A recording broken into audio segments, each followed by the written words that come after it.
Hello and welcome to the Bygone Times. I hope you're doing well. On today's installment, we have this little collection of little tiny Bisque dolls. Put my finger next to one. So you can see it's just an inch or two maybe each one. Those are the small ones and those are just a little bit bigger. Um, so except for the little head there, these dolls are um, probably penny Bisque dolls.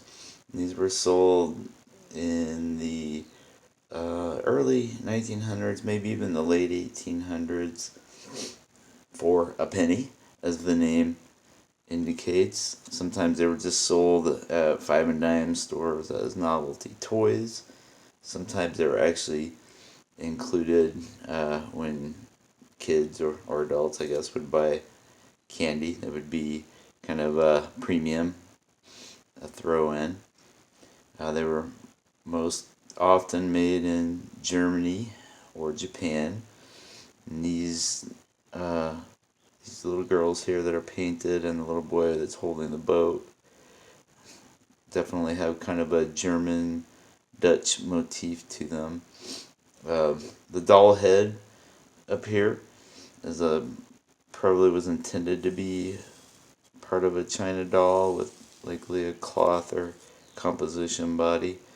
Um, and she's separate from them, but she's made in much the same way, so she's Bisque as well.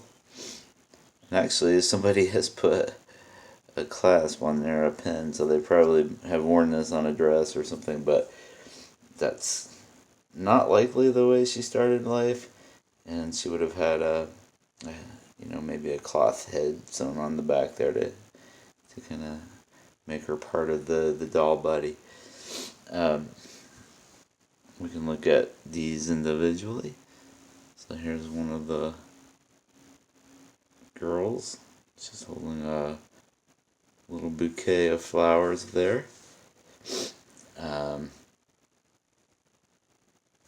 She's got a red hat with gold trim. Don't appear to be any markings on the. Oh no, there we go. There is a marking. Kind of missed it. It's hard to see, but there it says Japan. So I don't know if you can see that or not. It says Japan. So regardless of whether that is a German or Dutch motif, it was made in Japan. And these are probably mold made, so they should be close to identical, though you can see there's some maybe slight variation in the application of the paint. The shoes here are a little higher. The bouquet is a little smaller. Turn them over. You hear the bisque kind of scraping against each other. And this one actually does not have the gold paint on the band around her hat, although you can see the band. There's no gold there. Okay. And the little boy looks similar style to me, and it says he has Japan on his back there as well. It's just stamped in. And he does not have gold on him, but he has some brown accents and green accents. And then he's holding a little boat like Georgie from It. They all float down here. And then we have these tiny little dolls with the Cupid type faces. And these also are marked Japan. You can see that one a little more clearly. That's pretty similar to what the other marks look like. And so we have little variations here too. This one has red lips, this one has white lips, probably. There's a little flake of red, so it probably has just faded and come off over the years.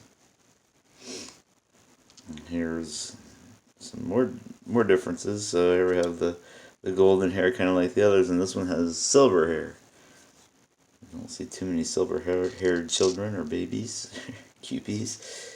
The red stands out well in their hair, and they're marked Japan as well. And then we have another set of gold, bronze, blonde hair and silver hair with their red bow. I guess they both have red bows, but this red bow is a little darker, kind of burgundy slash blood red looking.